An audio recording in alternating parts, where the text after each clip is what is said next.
Sébastien, bonjour. Merci d'avoir accepté cette interview pour le média Augure. Tu es auto-entrepreneur, diplômé en informatique. Tu es également passionné de trading, propriétaire d'une chaîne YouTube nommée Seba Trading et d'un site internet seba-trading.fr. Nous serons deux à te poser des questions lors de cet entretien, qui est principalement dédié à ton projet lié au trading. Sébastien, quand est-ce que tu as forgé ton appétence pour le trading et pourquoi, après 3 ans d'études dans l'informatique, tu souhaites en faire ton activité principale?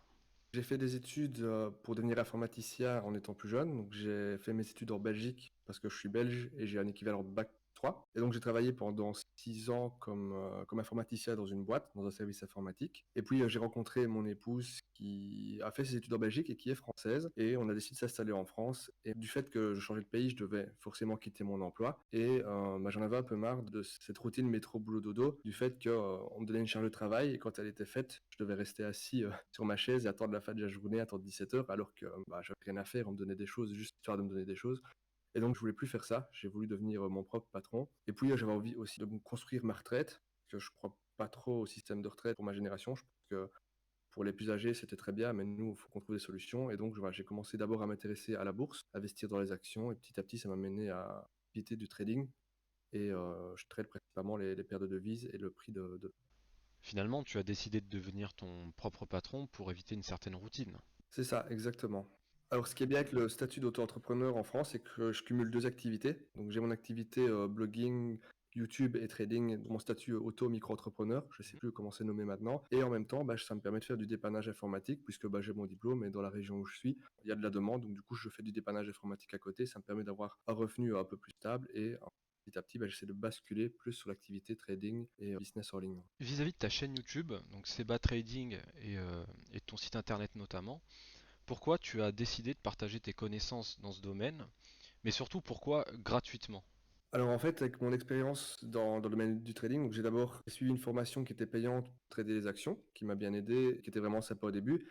Et puis en fait, j'ai lu pas mal de livres et avec l'expérience, je me suis rendu compte que toute la connaissance qu'il y a, elle est disponible gratuitement en ligne. Donc finalement, je me suis formé gratuitement. Donc je vois pas trop pourquoi je ferais payer alors que je peux juste donner l'IA de ce que j'ai appris. Ensuite, il y a la passion. Donc ça me plaît de partager la passion. Et ensuite, j'ai pu rencontrer via différents groupes d'autres traders beaucoup galères et je suis passé par là aussi parce que les formations payantes, en fait, ça aide pas à ce qu'on a besoin, c'est un accompagnement, c'est de la pratique, c'est l'expérience, en fait, c'est un peu comme tous les métiers. On fait des études, mais après, là où on apprend vraiment, c'est quand on commence à travailler, quand on commence à pratiquer. Et donc, c'est le message que j'essaie de faire passer. Déjà, j'essaie de vulgariser, que ce soit accessible. La connaissance, la théorie, je la donne parce que j'essaie de la condenser. J'ai pas de raison de la vendre parce que c'est disponible gratuitement. Je trouverais ça malhonnête. Et j'encourage à se faire de l'expérience pour ceux qui vraiment en auraient le besoin et la demande, de faire un groupe qui serait un accompagnement qui serait payant.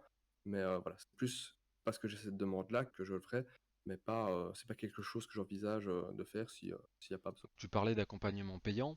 Est-ce que tu proposerais d'avoir accès à une sorte de formation payante plus poussée pour ceux qui le souhaitent? Pas une formation en fait. La formation pour moi, ce sont les vidéos, c'est l'accès au contenu et à la théorie. Ce serait un groupe, à Discord par exemple, où en fait, on serait tous dans un vocal et on traderait ensemble et je partagerais mon écran. Les gens pourraient me poser la question et comprendre ce qui se passe, échanger pour gagner en expérience rapidement et pouvoir profiter de l'expérience de quelqu'un qui l'a déjà en fait. Alors tu t'es principalement spécialisé dans le scalping.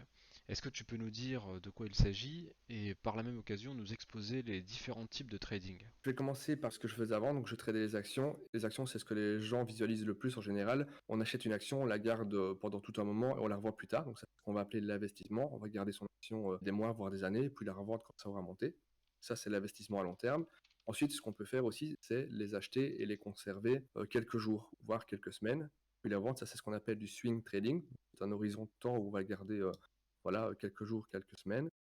Ensuite, on a ce qu'on appelle le day trading. Donc là, ça se fait pas, ça se fait moins avec les actions, mais on va rester sur l'exemple d'une action. C'est acheter une action au début de la journée, par exemple, et la revendre à la fin de la journée, ou l'acheter à midi, mais en gros, ça se passe en cours de journée. Et ensuite, on descend encore un cran dans les unités de temps. Donc, on garde l'actif encore moins longtemps. Ça, c'est le scalping. Et là, on le garde juste quelques minutes, en fait. Et ça, c'est ce que je fais. Donc, je ne traite pas des actions. Je spécule sur le prix de l'or et ce qu'on appelle des paires de devises. Et donc, je vais acheter, et puis quand ça va monter un petit peu, je vais revendre. Donc, je vais mettre une position un peu plus grosse, et je reste très très peu dans le marché, en fait. Tu nous parlais des devises, c'est justement ce qu'on appelle le marché Forex. Pourquoi avoir décidé de miser sur ce marché spécifiquement? J'essaie pas mal de choses en fait et c'est là-dessus que je suis le plus à l'aise. J'ai une paire de devises que je surveille depuis un moment. Je peux dire que je la connais. Je sais les mouvements qu'elle est capable de donner. Je sais ce que je peux aller chercher comme poids. Ça me permet d'avoir un taux de gars quand je suis vraiment bien concentré et que je respecte bien la stratégie qui est assez haut. Et ensuite, la personne par laquelle j'ai appris, donc il y a une chaîne YouTube en anglais, mais qui donne pareil gratuitement la connaissance. En fait, c'est la paire qui tradait. Donc juste parce qu'au début j'avais facile de comparer mes analyses avec les siennes, bah, je suis resté là-dessus en fait. Comment appréhendes-tu l'évolution du Forex et dans un second temps l'avenir de ton projet qui en dépend? Pour ce qui est du forex, je sais que c'est un marché qui est quand même risqué, il y a du levier et donc l'État a tendance à essayer de restreindre l'accès. Mais je pense que ce sera jamais interdit. C'est quelque chose de totalement légal, c'est juste que c'est tout simplement, par exemple, acheter du dollar quand le dollar n'est pas cher avec notre euro, et puis quand le prix du dollar monte, on le reconvertit en euros, et comme ça on fait une plus-value. Donc là, on le fait avec du levier, acheter beaucoup de dollars pour vraiment faire une plus-value intéressante et gagner sa vie. C'est une activité qui sera toujours accessible. Je crois pas trop aux crypto. Je ne suis pas assez intéressé aux crypto et je pense qu'on aura toujours besoin de ce système monétaire. Donc pour moi, le forex, c'est quelque chose qui restera. Et ensuite, pour moi, l'avenir en tant que trader, ça me passionne, j'adore ça. Donc j'aimerais vraiment bien pouvoir vivre ma vie de ça. Je me suis entraîné pas mal en trading fictif pour ne pas faire de perte, mais maîtriser le processus. Et là, je suis passé pendant quelques mois avec un compte de 500. Je suis passé à 1000 euros. Et là, cette année, je suis passé à 10 000 euros et j'ai un capital de 10 000 que je pourrais investir quand vraiment je serai à l'aise. Donc là, je monte petit à petit pour avec un compte de 2000 euros à la place de 1000, bah, je double le risque. C'est-à-dire que potentiellement, je peux perdre le double de ce que je perdais avant quand ça se passe pas bien. Donc psychologiquement, quand on voit que ça va pas dans le bon sens, c'est pas toujours ça. Donc voilà, je gravis les échelons petit à petit, mais mon objectif, c'est de pouvoir trader avec la plus grosse capital. Sachant que même avec les 2000, ici, il y a déjà des belles plus-values à faire sur le mois en complément de revenus. Tu as parlé brièvement du trading de crypto et tu disais que tu n'y croyais pas trop. As-tu des raisons de penser cela?